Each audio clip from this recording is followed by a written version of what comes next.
Hello and welcome back to another P5X video. It is your boy Void. Today we're going to be talking about Yugi's kit. She is a DPS, an electric DPS dropping Wednesday this week. And we're just going to go over like a rough summary of her kit and talk about what she does. First thing we're going to talk about is her skill 1. Her skill 1 is a electric damage, which she is an electric DPS, but it deals 121 damage to one character, and if the character is not inflicted with shock, it has a 44 chance to inflict shock for 2 turns. So this ability is really the basis of her whole kit, because with her skill 3, if an enemy is shocked, she can get more crit rate, and we want more crit rate because the whole point of her kit is to do follow-up attacks. With her doing follow-up attacks, it is like this big damage wave coming in at the last second. The next thing we're going to talk about is probably her most important skill, which will be super rare reward. It ups your own attack and then it puts playmate on one of your allies. So whenever they do a persona skill, she does a follow-up attack which does heavy damage. This is why you want to have shock on your enemy, because that's where the crit rate comes in, and her passive also boosts her damage when an opponent is shocked. The one problem that I tend to find with this character is that her follow-up chance is still a chance. At the end of the day, it's only about 45%. So the constant using attack and attack just for the chance that she does damage, her big damage, isn't really the best for really any type of content.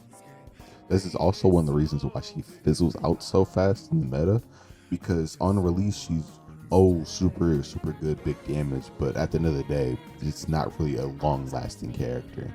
The next thing we're going to talk about is her first like 2 awarenesses, so 0 and 1, because that's what you're most likely going to want to go for is her A1. Her first A0 awareness would be when a character uses a persona skill, it has a fixed 35% chance to do a follow-up attack, which is the probably worst thing about her, is why she also isn't really that good, is because I'm gambling for damage. If it was like a 75%, I could understand why you would go for her, but a 35% is nowhere near good enough. And with her A1 skill, all it is increase follow-up crit rate by 20 and increase follow-up crit rate by 10 when an enemy is shocked. All it is I still have this low chance for this follow-up attack, but when it happens, it does 30% more crit chance, which in the long run isn't going to be good.